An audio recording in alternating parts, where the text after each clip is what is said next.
ইসলামের দৃষ্টিতে প্রক্সি দেওয়া নেওয়া বিষয়ে জানতে চাই। Again common. আচ্ছা, এটা যেখানেই গেছি আমি শিক্ষা প্রতিষ্ঠানে সব জায়গায় দেখি কমন প্রশ্ন এটা আসছে। তার মানে এই অপকর্মটা খুব বেশি হয়, খুবই জঘন্য কথা। আপনি একজন স্টুডেন্ট অনুপস্থিত, আপনি আপনার দোস্তের হয়ে হাজিরা দিয়ে দিলেন, সে আসলে উপস্থিত না, তাহলে আপনি একটা মিথ্যার সাথে নিজেকে সামিল করলেন। কোন অবস্থাতে এটা জায়েজ হতে পারে না। এটা যে না জায়েজ এটা বোঝার জন্য তো পণ্ডিত হওয়ার প্রয়োজন নাই, কমন বিষয়, আমরা যে কেউ বুঝতে পারি।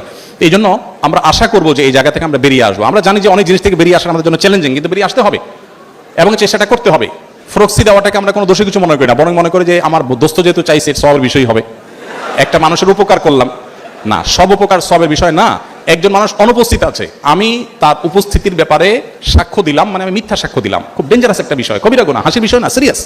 এই জন্য যাদের অভ্যাস আছে, ভাই আমি একটু অ্যাবসেন্ট থাকলাম, অ্যাবসেন্ট থাকার কারণে আমার একটু ক্ষতি হলো, সেই ক্ষতি একজন মুসলমানের কাছে অনেক উত্তম ওই ক্ষতির চাইতে যে ক্ষতি করে তার জাহান্নাম ত্বরান্বিত করে, জান্নাত থেকে সে দূরে সরে। একজন মুসলমান আদর্শিকভাবে এরকম দেউলিয়া হতে পারে না। আমাদের দেশটাকে দুর্নীতিমুক্ত করবার জন্য সৎ মানুষ দিয়ে দেশটা পরিচালিত হবে, শাসিত হবে, সেটা আমরা স্বপ্ন দেখি, নতুন বাংলাদেশের স্বপ্ন দেখি। কিভাবে হবে? আপনি যদি স্টুডেন্ট লাইফে প্রক্সি দেন, আপনার যদি জন্ম তারিখ কম বেশি করে দেন শুধুমাত্র বেশি দিন চাকরি করার জন্য, অসততার উপরে ভিত্তি যদি থাকে আপনার কেরিয়ার, আপনার স্টুডেন্ট লাইফ, আপনি চাকরি জীবনে কি করবেন? এই জন্য সততার প্রশ্নে একজন মুসলমান কখনো কম্প্রোমাইজ করবে না, যেটা সততার প্রশ্নে আমি কম্প্রোমাইজ করবো না, তাতে দোস্ত না খাসো না খাসো, আমি আমার জায়গায় থাকবো। আল্লাহ আমাদেরকে সেরকম মেরুদণ্ড ওয়ালা মুসলমান হওয়ার তৌফিক দান করুন।